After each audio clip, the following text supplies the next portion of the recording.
Om Sadashivasamarambham Shankaracharya Madhyamam Asmadacharya Paryantam Vande Guru Paramparam. Om Purnamadah Purnamidam Purnat Purnamudachyate Purnasya Purnamadaya Purnamevavashishyate. Om Shanti Shanti Shanti. ओम नमो ब्रह्मादिभ्यो ब्रह्म विद्या संप्रदाय कर्तृभ्यो वंश ऋषिभ्यो नमो गुरुभ्यः. We were in the 20th Vakya of the third Brahmana of the fourth chapter. Here, the Swarupa of Avidya is under discussion. Why it is discussed? Mainly to show that Avidya is not your nature. It is not your very nature. Therefore, it can be removed and moksha is possible. Okay. Mainly to show that only here the swarupa or the tattva of the avidya is discussed. And in that context, we already saw here that the body, in the body mind sense complex, whatever we have, this in this there is a nadi called hita. Hita nama nadi, not one nadi, there are many nadyaha, and they are all like very fine. Like you divide the hair, split it into 1,000, it is such fine. Okay, means it is all subtle. And in that there are different colored, you can say here different colors are there, correct? Rasa. So Shukla, Neela, Pingala, Harita, Lohita and all that. It is filled with all that.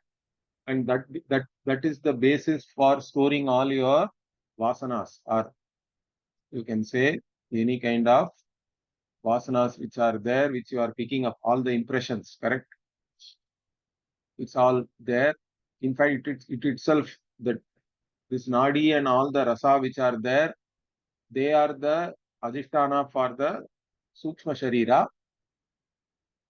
And then based on the impressions which are there, stored there in the dream, you see different types of dreams, correct? Depending on what kind of experiences you had in the waking and depending on your karma also. So in this, you can see that somebody is trying to kill you, or they are chasing you like an elephant is chasing you, or you have fallen into some pit. Okay, things like this one can see in the dream, even though it is not real, you are seeing all that. Now that represents a certain ignorance, and you can be frightened, correct? It's a nightmare basically. Then you can also see yourself as a king, or you can see that you are the self of all. Even that you can see in your dream. Particularly that is also possible because Bhashyakara says that if you have done upasana like that in the waking, even in the dream also you can get this sarvatma bhava. And that is the paramo lokaha, means it is the highest state one can reach. Okay, highest loka. This sarvatma bhava is, but even that can be there in the dream. Both of them can be there. And in this context, we saw a lot of Bhashya already. And actually here, I think this is the sentence we were looking at. Te ete vidya vidye karye sarvatma bhavaha parichinnatma bhavascha. So the karya or the results or effects of vidya and avidya are shown by the Upanishad here. The vidya karya is sarvatma bhava and avidya karya is parichinnatvam, means limited individual. Correct? You are a limited being. That is all due to avidya. And because of the vidya, which is pure, correct? Shuddhaya, sarvatma bhavati. So you become the self of all. But avidya means you become asarvaha. You become limited. You are not all. You are small, really. And basically what happens? Anyataha kutaschit pravibhaktaha bhavati. So you become divided by others because you take as though you are one amongst the others. Correct? Everybody's there are so many things are there, and you are one entity in that. If you look at it like that, you become divided by that only or separated by that. And because of that separation only or division, one can be in conflict or opposition to the other. So yataha pravibhaktaha bhavati tena viruddhyate. And once there is virodha, then what? Viruddhatvat hanyate, jiyate, vichhadyate. So once there is all this opposition is there, once an other is there, in fact, then only problems are there. Okay, the other can try to kill you, they may chase you, all these things are possible, correct? Therefore, what? Ataha idam avidyayaha satatvam uktam bhavati. So by this, the nature of avidya has been said. Sarvatmanam santam asarvatmatvena grahayati. So the one who is really the self of all, that person is made to take oneself as asarvatma, means not all, but you are a small individual. Like that, you cognize yourself, correct? Asarvatmatvena grahayati. So it makes you cognize like that. And atmaha anyat vastvantaram avidyamanam prastyupasthapayati. And whatever is not really there other than you, but even that avidyamanam pratyupasthapayati means what? It actually projects, you can say. Okay, so this avidya, so here you can see that it both covers and it projects. Okay, this is very clear here. So by covering the knowledge that you are all, then it projects something else and makes you one of the entities amongst so many entities, means you become small. As soon as small division, even a small division is there, then you are limited only, correct? Even the subject object division is good enough. So vastuantaram, whatever objects which are other than you, even though they are not really there, they are projected as though they are real. And therefore what? Atmanam asarvam apadayati. So the Atma, one's own self now becomes asarva, not all but small. So you gain this limitedness, finiteness. The infinite has become finite now. That is the effect of avidya. That is the avidya karya. So tataha, therefore what? Tat vishayaha kamaha bhavati. So once you are not all and you are small, means you are a wanting being, correct? As soon as you are a limited individual, you become a wanting being, and then you have wants because you perceive yourself as limited and wanting, but you are not able to accept it. Your instinct is that you cannot accept any limitation centered on yourself. So instinctually, you are trying to free yourself from all limitations. And because of that, what? But mistakenly, you think that by acquiring something, you are going to make yourself free from your wants. So then you go on doing something for that. Okay. So the kama, from that karma comes. Okay. So first kama, tataha tad vishayaha kamaha. Because you see yourself as wanting, no, you want something else. And then what? Yataha bhidyate kamataha kriyam upadatte. So whatever you desire, the object which is other than you, from that you are actually divided, correct, or separated. Then what? You have to do something to gain that, correct? So that means kriya also comes into the picture now. So avidya, kama, karma. That's what we say. That is the progression here. So kriyam upadatte tataha phalam. And then from the kriya. So you are prompted to do action because desire will impel you to action. And action will produce result. So from the action, tataha phalam tadetad uktam. This has been said here. It will also be said later Okay, the effects of avidya and dvaita, correct? Vaksyamanam cha, later on in 4.4 or 4.5.15 it is there. But, or it was already also we saw it in the second chapter, but it will also come later. Yatra hi dvaitam iva bhavati tad itara itaram pashyati. So where there is as though dvaita, this iva is the greatest thing. Dvaita is really not there. But as though if dvaita is there, you are seeing, then only you can see one sees the other, correct? So there is a bheda is there. So this will be talked about. And therefore what? Idam avidyayaha satatvam sahakaryena pradarshitam. So the Upanishad has now shown that this is the reality or the nature of avidyayaha satatvam along with its karya. Sahakaryena, it has been now shown to you. Pradarshitam idam.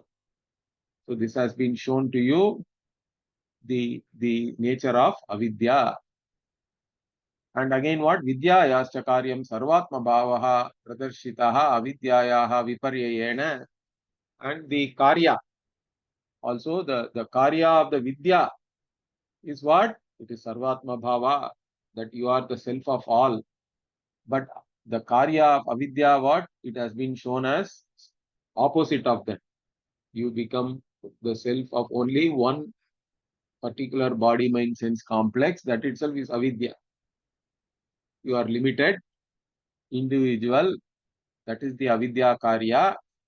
And from there is born the desire and activities and all that.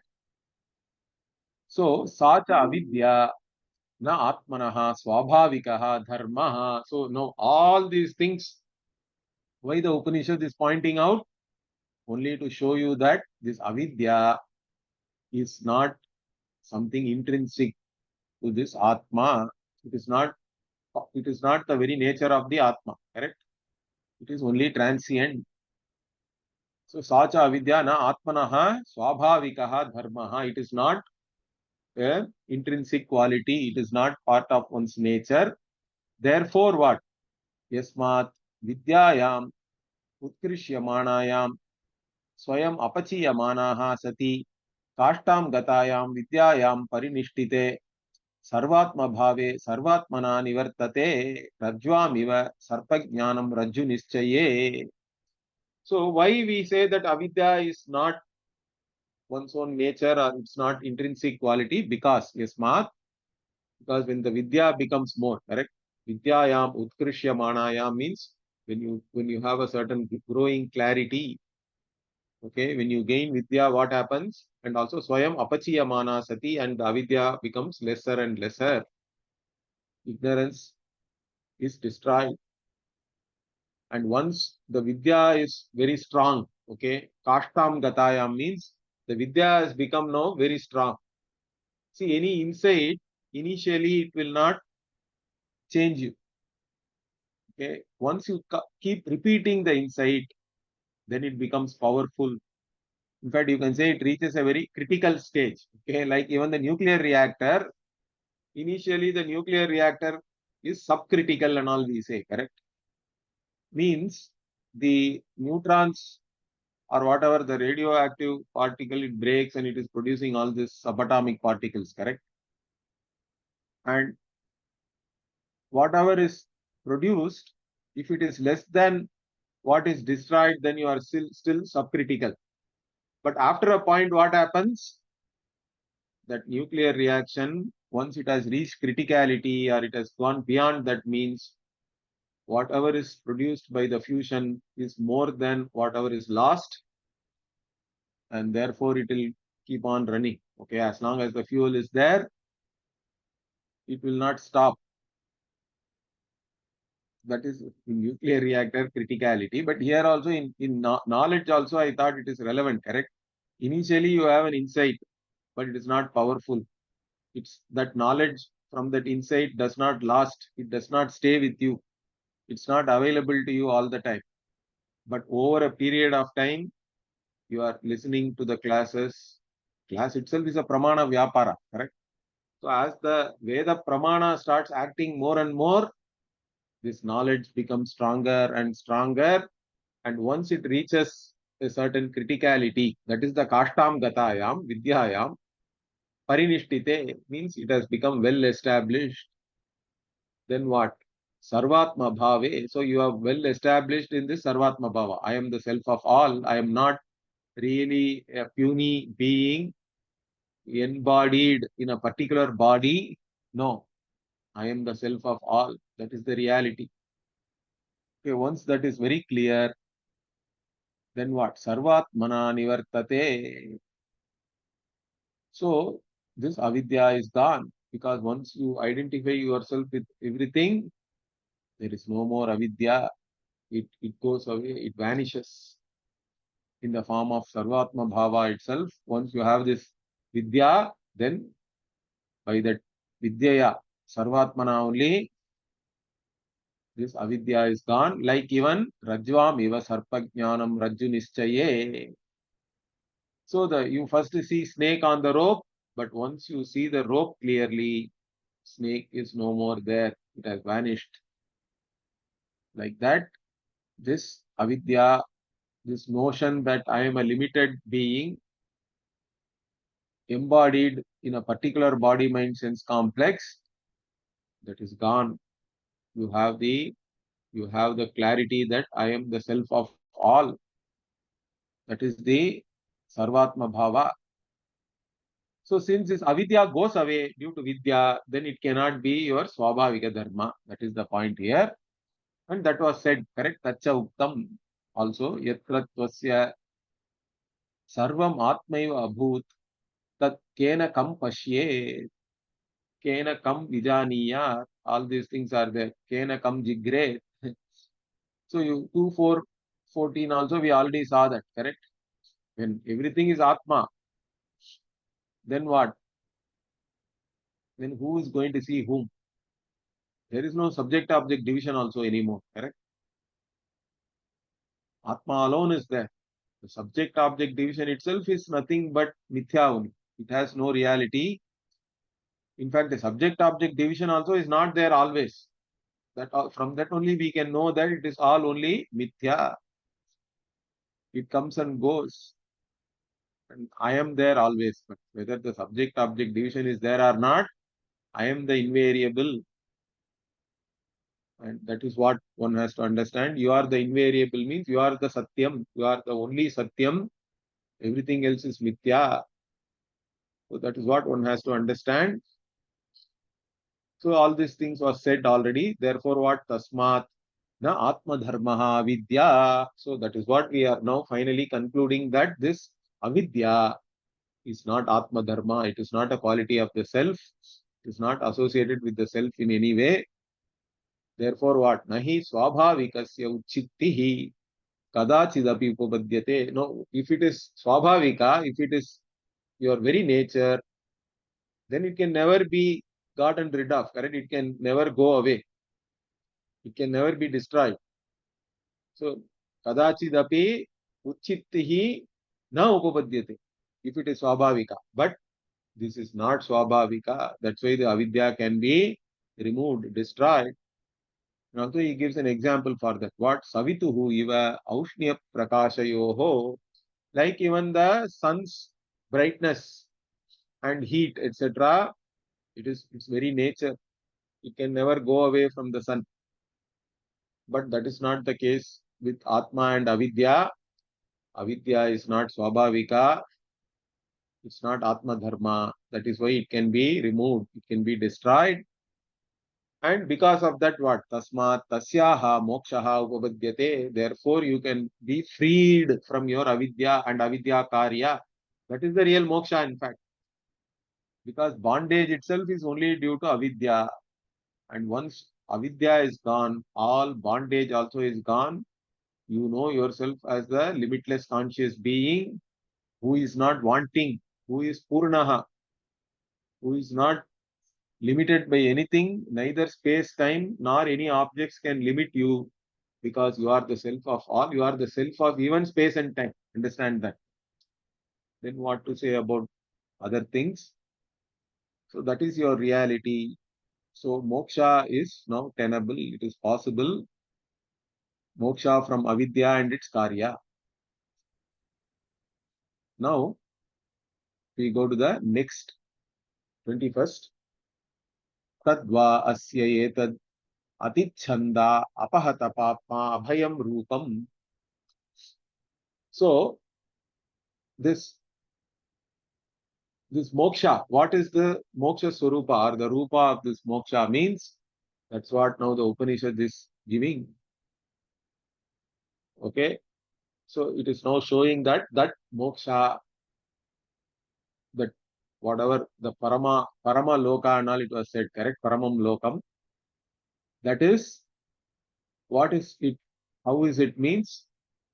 This atichanda. Chanda here means kama, desires. Atichanda means it transcends all desires because you are no more a wanting person. Then desire has no meaning in fact. Desire is meaningful only if you are wanting. But if you know yourself as the limitless, then there is no question of any desire being there. It's as though all desires are already fulfilled. Correct? That's what we say. Sarvan Kaman Samashnuta and all that in Upanishads we have seen. Krita Krityaha, these words are all used for that. So Atichanda Apahata Papma means again you are not a karta only. You are not a karta bhokta. Therefore, you are freed from all papa. Papa means here you have to take punya also. Papa is only a upalakshana. So both punya and papa are not there for you. You have transcended karma also. You have transcended the desires.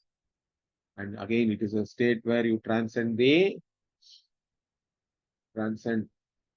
all the karma, whether it is punya or papa. And abhayam rupam. And also it is fearlessness. Why?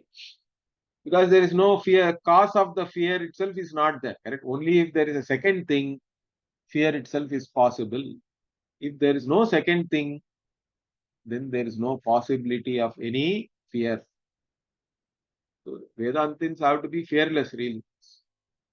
Of course, some instinctual bodily things and all can be there.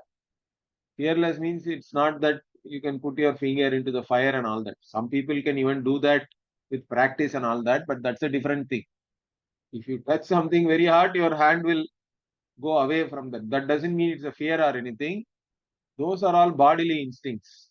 That will still be there. But there cannot be any fear in your mind. You should be really fearless. Vedantin means you are strong also, you have to be correct. Otherwise, this knowledge is not for the weak. This knowledge is for those who are relatively also, you have to become strong and fearless in this world. Then absolutely also it is bestowing on you the fearlessness. So the one who has truly understood Vedanta cannot have any fear because there is no second thing to frighten you in fact. So Abhayam Rupam. So this moksha, its rupa is what? That one transcends desires, one transcends all karma, whether it is punya or papa, and one transcends all fear also. There cannot be any fear. And why? What is the reason for all these things? Means oneness. Because only if there is a second thing, there can be desire. Only if there is a second thing, you can have desire and then you can do karma, because of which there can be punya papa. There is no second thing, no karma also is possible. In fact, the factors of actions themselves are not real, not there really. So there is no possibility of any karma. And in oneness, there is no possibility of any fear also because there is no haya karana. Second thing is not there.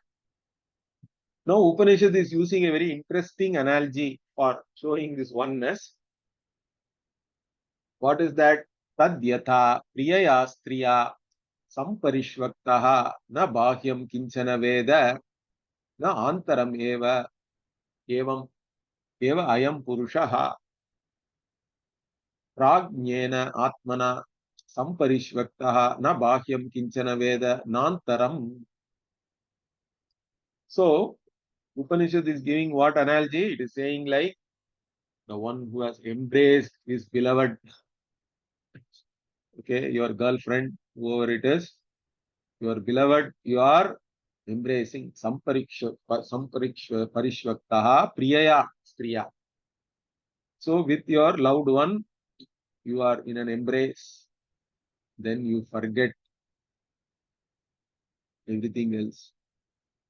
You are not conscious of anything other than yourself.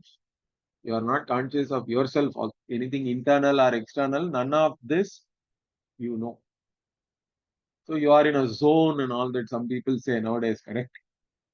So you are in a zone means that is set for certain concentration and all that. Even in cricket also they say, correct? If the player is in a zone, then he is seeing each and every ball like a football and all that they say. But this is a different kind of zone where you don't see anything at all. Okay. That basically talks about the oneness. So once you embrace your loved one, it is like you have become one. Both of you are one. In that embrace, you don't see anything other than yourself also. You don't see anything within yourself also. That is the kind of experience which is being talked about here. And similarly, this Purusha, who is again, who is Purnaha, correct? Who is everything, who is infinite conscious being, Prajnana Atmana Samparishvaktaha, means you are embraced by this conscious being, Prajnana Atmana, means you don't see anything. You go into sleep. In sleep also it is the same thing, right? Or you go into Samadhi, means you don't see anything other than yourself. Na Bhashyam Kinchana Veda Nantaram. Also, even your mind also, it is not active. Mind has resolved, and so you don't see anything. But you are there. You are there, but there is no subject-object division also. There is only oneness is there. And in this oneness, you cannot have any desire or any karma or any fear. That's what it will again say that. So, tadva asya etad apta kamam, atma kamam, akamam rupam, shokantaram. So, that is what here, that is for this Purusha, what etad apta kamam means what you have as though fulfilled all your desires, correct? It is the state where you have fulfilled all your desires. And also, Atma Kamam means what? All desires are not separate from you. You are the self of everything, means even all the desires resolve into you, yourself. And it is really Akamam in the sense that you really transcend all the desires, right? That is Atichanda. Already it was said. Same thing, Akamam means you are not subjected to desire itself. Finally, that is the main thing. There is no point of having any desire because you are not a wanting being anymore and nothing is separate from you anyway. So in this oneness, it is as though all desires are fulfilled and all desires are yourself only, and therefore there are no desires. You have transcended all desires. And along with that, what? In this Rupam, Shokantaram means again there is no grief also. You have transcended all sorrow, all grief. So Atmavit Tarati Shokam, like that it is said even in the Chandogya Upanishad, means the one who knows oneself in this manner, for that person there cannot be any sorrow. Because sorrow also is nothing but a state of mind, correct? So that is the Vedantic logic my Guruji used to always say. Of course, you cannot tell this when somebody is mourning or in sorrow. But for Vedantic students, what we have to understand is what even sorrow is known to you. Means It is not you. Whatever you know is not you. So the Vedantic logic is what? Our normal logic is confused logic. What is the normal logic? I know my sorrow, therefore I am sorrowful. This is the normal logic. That is the Ajnani logic. But the Vedantic logic is completely opposite. If you know your sorrow, then you are not sorrowful. Sorrow is also anatma. It is all only state of mind. Even, let us say, due to some vasana, you are experiencing some sorrow. But even then, what? Your knowledge is so powerful that sorrowful state, once you objectify, it will become meaningless. In fact, really speaking, it cannot be really. It will not have any power to overpower you. For most people, the sorrow can overpower them and immobilize them. Correct? Some people, they can become depressed, whatever. They are not able to do even their regular activities and all that because sorrow can be very overpowering. And here, that's not the case. You have crossed over all sorrow. No sorrow can really touch you. Nothing can really touch you. In fact, because everything else is mithya. There is nothing other than you really there. So nothing in oneness, you are free from everything else, including fear and grief and sorrow, etc. So this is the moksha swarupa that also Upanishad is beautifully giving here. Now let us see what Bhashyakara says. Idanim yo asau sarvatma bhavaha mokshaha vidya phalam kriya karaka phalashunyam. So now idanim, this sarvatma bhava, correct? Which is the moksha? The sarvatma bhava, the one being the self of all, which is the freedom we are talking about, which is the vidya phalam also, which is the result of knowledge. And how is it? It is in the form of kriya karaka phala shunyam. So in that, there is no action, there are no factors of action, and there is no results of action also. None of these things are there. And why these three are specifically said? Because that is in Vyavahara, the characteristic of transactional world is what? Action. Factors of action and results of action. These are the main things in transactional world. Everybody is doing something using the factors of action for gaining some result. But none of this is really there. Real freedom means you are free from all actions, all activities, all results of action. And that is the nature of this moksha. Sapratyakshatah nirdishyate. That is being shown directly now, okay, by the Upanishad. And in that what? In that state, yatra avidya kama karmani na santi, where there is no avidya, there is no ignorance. And again, kama and karma are only child and grandchild of this avidya. They are also not there. So avidya kama karmani na santi, they are not there. Where there is none of these things, that is moksha. And that is being shown here. Again, tad yetat prastutam. Again, this was not something only here. It already the Upanishad started talking about it, correct? Where yatra suptaha na kanchana kamam kamayate na kanchana swapnam pashyati. So this we already saw in the 19th itself. So the one who is asleep does not have any desires, does not desire for anything, and does not see anything also really because there is no second thing in deep sleep. Tad etat vai asya rupam. That is the rupa of this moksha also, the oneness. There is no subject-object division also. And which is what? Yaha sarvatma bhavaha saha asya paramo lokaha iti uktaha. The same thing was also talked about as sarvatma bhava and it was mentioned that it is the paramaha lokaha. Right? It is the highest loka or state one can achieve. Of course, I keep using the word state and all that, but really speaking, it is your reality. That's it. Because it transcends all states anyway. Okay.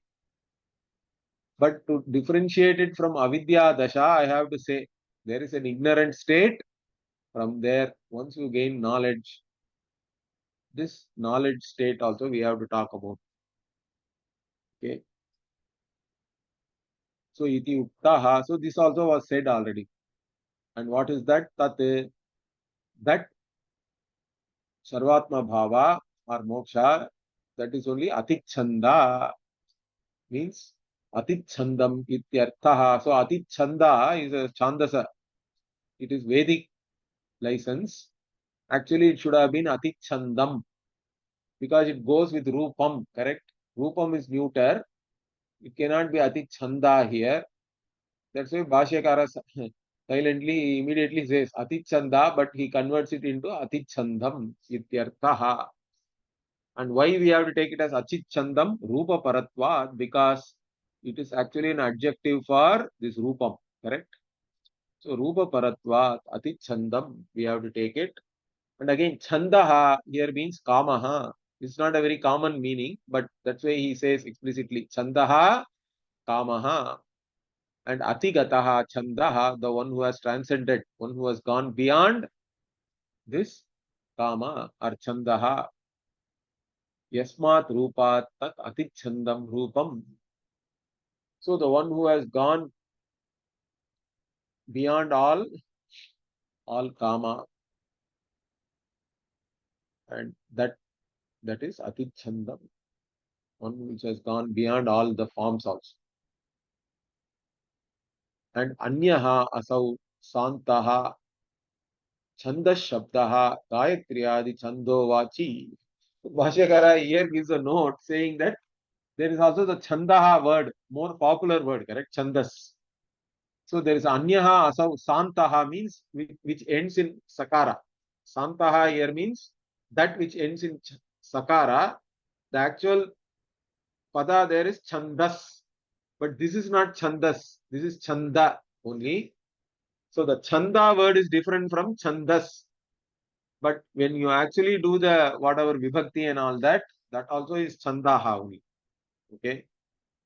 So there can be some confusion. So he is making it clear. The other word is santaha, which ends in sakara, and that is again like all this Gayatri, Ushni, Kanuttu, all these chandas are there, correct? Meters. The Vedic meters, they are also called chandas. So that is chandovachi, means it refers to the actual meters, like Gayatri, etc. But here it is not. I am to kama vachanaha. So this chanda shabda actually means desire or kama. Ataha swaranta eva means it is because of that it is not sakaranta. It is actually swaranta means it is akaranta. Chanda. Chanda is the pratipadika here, not chandas. Tathapi atichanda iti pataha swadhyaya dharmo drashtavyaha. Even when it is appearing as though like that chandas, like atichanda is there, but that is all Vedic license, you can say, or Vedic usage. Swadhyaya dharma means it is Vedic. One's own, we do adhyayana of one's own Veda. Each Veda has its own rules and all that. In fact, there is a separate text called Pratishakyam. So even how you pronounce, what kind of Sandhi rules are there, and all, each Shakha can have its own rules. That is called Pratishakya. So based on all these things, there can be variations from the normal classical language. That's why he says Swadhyaya Dharmaha Drashtavyaha iti Pataha. The Atichanda is basically a Vedic usage. And the Chanda Shabda is also used in regular language to mean Kama. So he is giving other examples for that. Asti Chaloke Kama Vachana Prayuktaha Chanda Shabdaha. So even in the Loka, in the regular usage, this kama vachana prayuktaha of chanda shabda is there. The chanda shabda is used in the meaning of desire. And where swachandaha, parachandaha ityadav. In swachandaha means one is not dependent on anybody else. Correct? One lives as per one's own desire, you can say. Parachandaha means you are dependent on somebody else, or you are actually living according to the desire of somebody else. So like this, these words are used. even in normal language, in the meaning of kama. Therefore, what? Ataha atichandam ityevam upaneyam. So we have to take this atichanda as atichandam only. Therefore, in this manner, we have to take it. Kama varjitam etad rupam ityasmin arthe. So the meaning of that is what? One is free from all desires. Atichanda means you have transcended all the desires, or you have gone beyond all desires. You don't have any desire really, because there is no second thing. Only if there is a second thing, there can be any desire. So, tatha apahata papma. Similarly, apahata papma means one who has gone beyond all papa. So, papma shabdena dharma dharma uchyate. Again, Bhashyakara. By the papma shabda, it is only a upalakshana. Therefore, you have to take both dharma and adharma. Dharma and adharma means what? Papa and punya, or punya and papa. Dharma is punya here. Adharma is papa. Both of them are being referred to here by the papma shabda. So papma bihi samsridyate papmano vijahati iti uktatvat.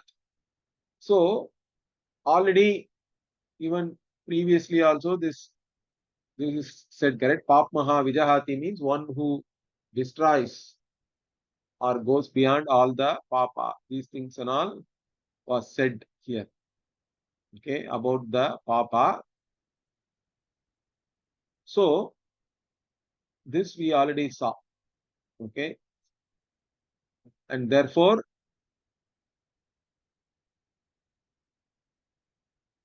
iti uktatva. So you are already free from all this papa and all was said, and therefore apahata papma dharma dharma varjitam ityetate. So the apahata papma means you are free from punya and papa. Further what? Kincha abhayam. Bhayam hi nama avidya karyam. Avidyaya bhayam manyate iti hi uttam. So abhayam also. And bhaya itself is only avidya karya. It is the effect of avidya, because due to avidya you take yourself as a small being and separate from others, then definitely you will have fear. And it was also said by the Upanishad only in the previous Vakya, avidyaya bhayam manyate. So avidya, due to avidya only, they think that somebody else is attacking me, is going to kill me, or somebody is chasing me, all these things. These are all due to avidya. And it was said already, iti hi uttam. Tat karya dvarena karana pratishedahayam. So this was already said, and now this avidya itself is, sorry, the bhaya is a karya, avidya karya, correct? By saying this karya is not there, what the Upanishad is actually trying to point out, the karana itself is not there, correct? When will the karya not be there? Only when the karana itself is not there. So that's why Bhashyakara says that karya dvarena karana pratishedha means by saying there is no fear, what the Upanishad is pointing out is there is no ajnana also. Karana, the ajnana, which is the karana, the ignorance, which is the cause for the fear, that ignorance also is negated, it is not there. Abhayam rupam iti avidya varjitam ityetate. So when it is said abhayam rupam, in the form of fearlessness, really what is meant is one does not have any ignorance. Okay, without ignorance is the meaning. यदेतद् विद्याफलं सर्वात्मभावः तदेतद् अतिच्छन्द अपहत पाप्मा भयं रूपं सर्वसंसारधर्मवर्जितं. So whatever this vidyaphala, the result of vidya, which is sarvatma bhava, and that is what? That is in the form of transcending all desires, transcending all punya and papa, and also transcending all fears. None of these things are there. There is no desire, there is no punya papa or karma, and there is no fear. So it is in the form of all these things. Means what it is? Sarva samsara dharma varjitam means there is no samsaritvam there. Because the samsara itself is only these things. And none of the samsara dharmas are there in the, once you have this knowledge, that is the moksha swarupa. Ataha abhayam rupam yetat. Therefore it is this abhayam rupam. It is in the form of fearlessness. idam cha purvameva upanyastam atita ananta atitantara atitanantara brahmana samaptau abhayam vai janaka praptosi. Okay. Now atitanantara means what? Whatever we saw before, correct? In the other brahmana, the previous brahmana, when ending it was said that abhayam vai janaka praptosi. Janaka, you have gained abhaya. Like that, Yajnavalkya told Janaka. So this was already said, and that is what is again discussed here or revealed. So iti agamataha upanyastam purvameva. So previously only it was discussed. There the Upanishad itself, as though agamataha Bhashyakara says. So there it was simply stated that Janaka has gained abhaya. Now here what? Ihatu tarkataha prapanchitam darshita gamartha pratyayadardhyaya. So here it has been shown with tarka, means some logic or some analogies have been given. Mainly what is the logic? Because oneness is the logic here. Because there is no second thing, none of these things are possible. There cannot be any fear. That is the logic which is shown here. So here tarka is used. The same thing has been explained. Prapanchitam means, and it has been shown. Darshitam. So whatever was said by the Agama, by the Veda, it has been explained here properly with some analogies and all that, so that we can assimilate it easily. So Dardhyaya means it can become firm, clear, all that.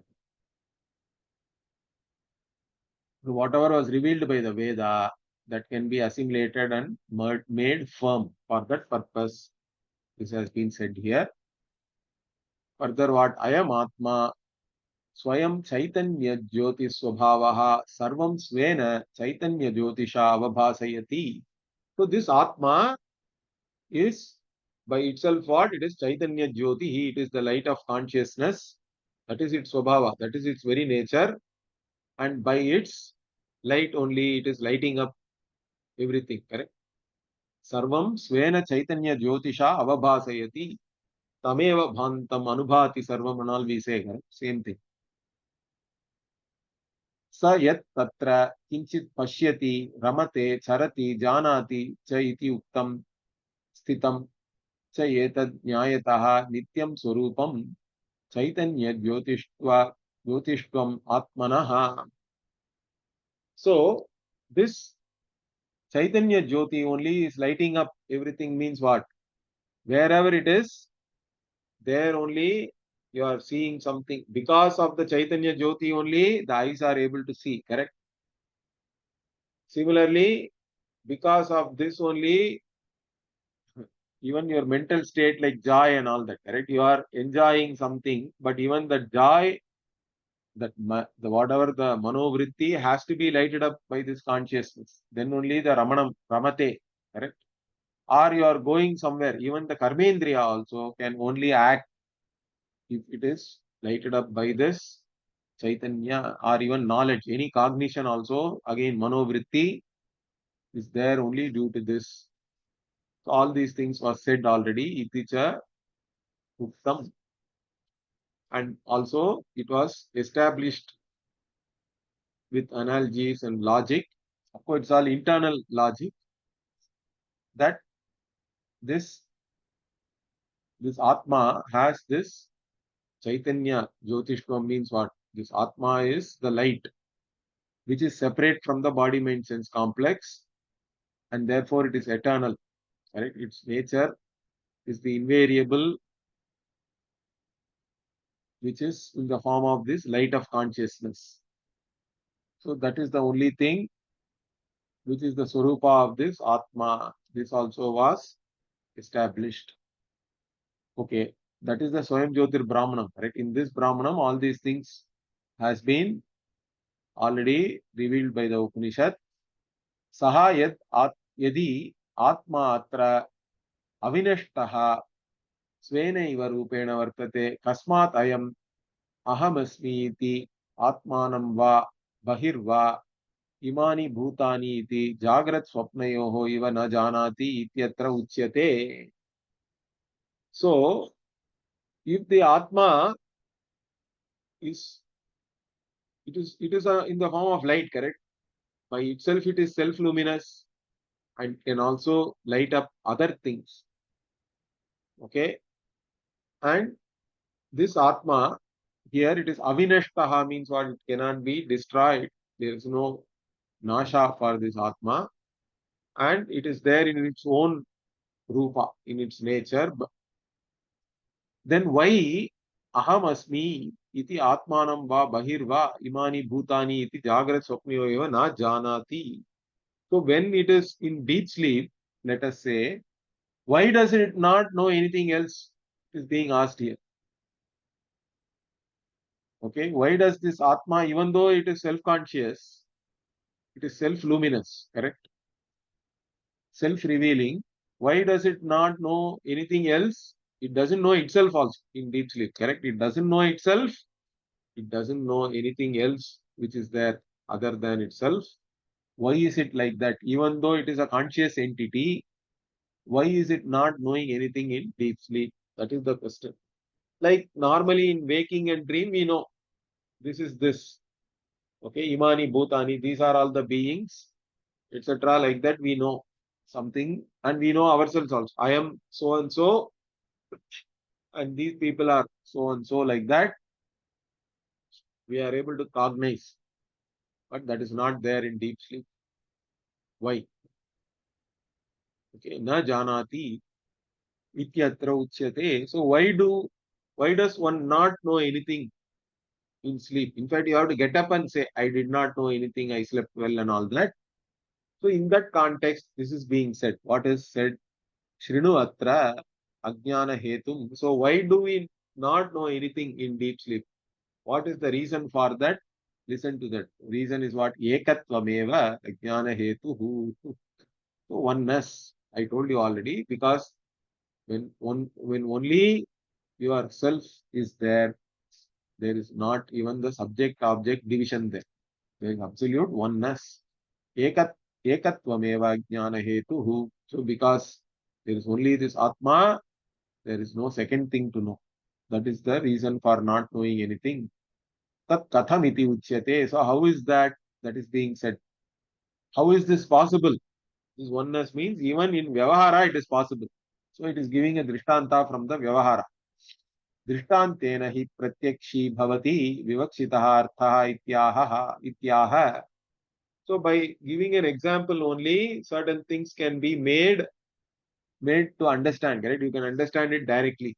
By giving some kind of an analogy and example, whatever is to be said can be actually made very clear to you and you can understand it directly. For that purpose only the Drishtanta is being used here.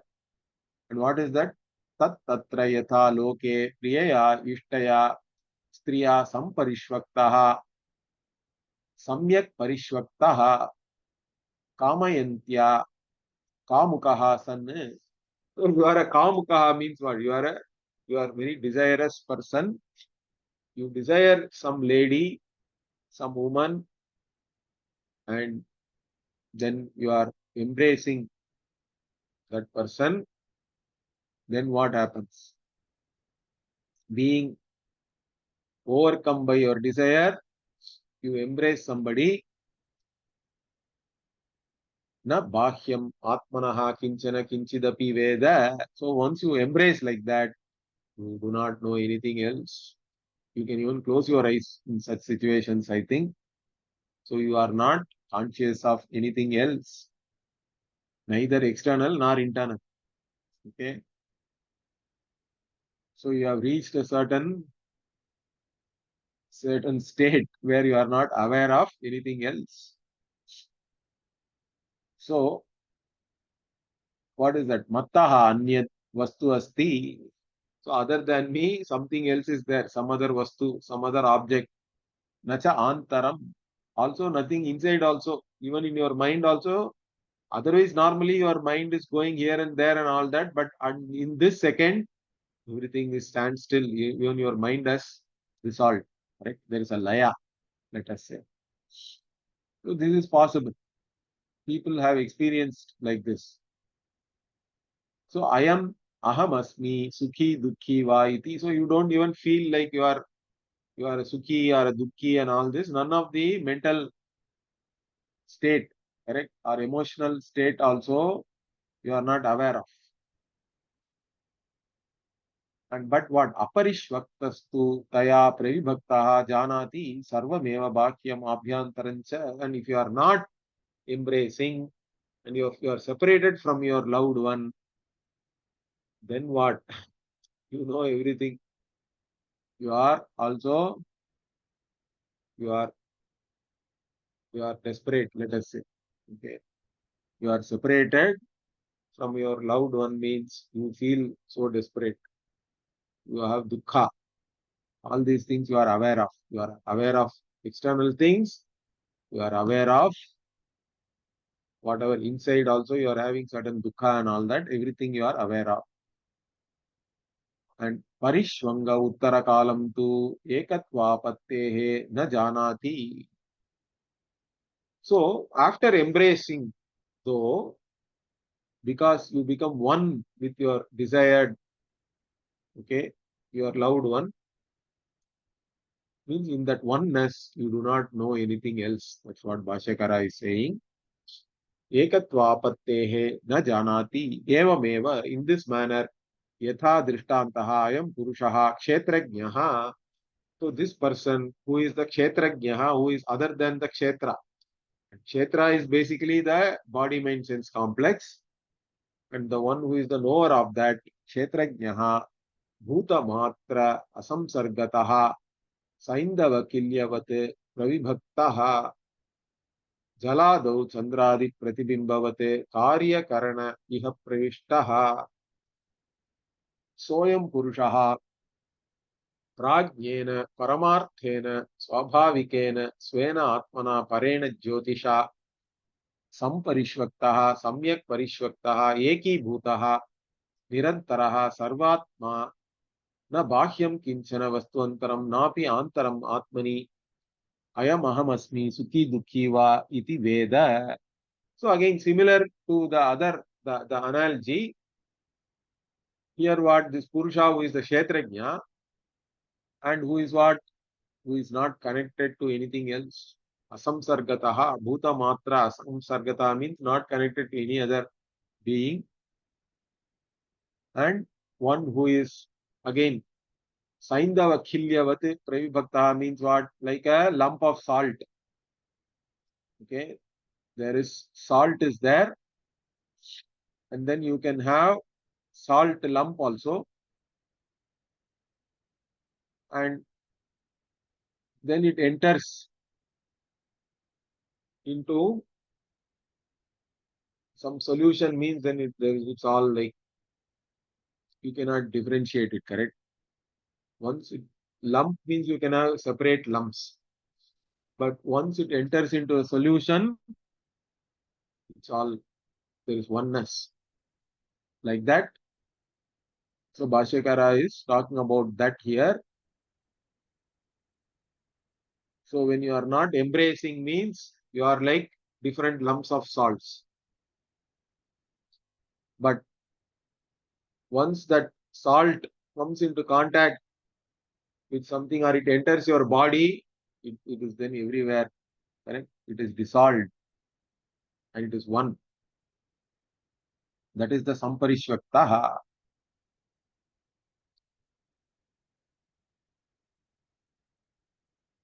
Or even like Jaladau, Chandradi Pratibimbhavate, Karya Karanaiha Pravishtaha. So, or like even the moon, which has entered into some reflective medium, correct? Like Jala. And once it is entered like that, then it looks as though it is separate, correct? One moon has entered into many different reflecting media, means it is appearing as though it is separate, it is separated and all that. But in reality, there is only one. So, Soyam Purushaha, this Purusha, so basically what he is saying is, this Purusha, who is really only one, but because of the Upadhi, it appears as though there are many beings and all that, correct? Many Purushas. So there is a separation between oneself and others and all that.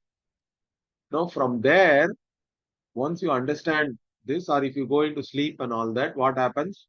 Prajnena, Paramarthena, Swabhavikena, Svena Atmana, Parena Jyotisha, Samparishvaktaha. So you have as though embraced your own very nature, which is your reality, in fact, Paramartha reality, ultimate reality, which is in the form of again consciousness only. Prajnena, Paramarthena, Swabhavikena, Svena Atmana, Parena Jyotisha, this light of consciousness you have embraced, means you have become one with that.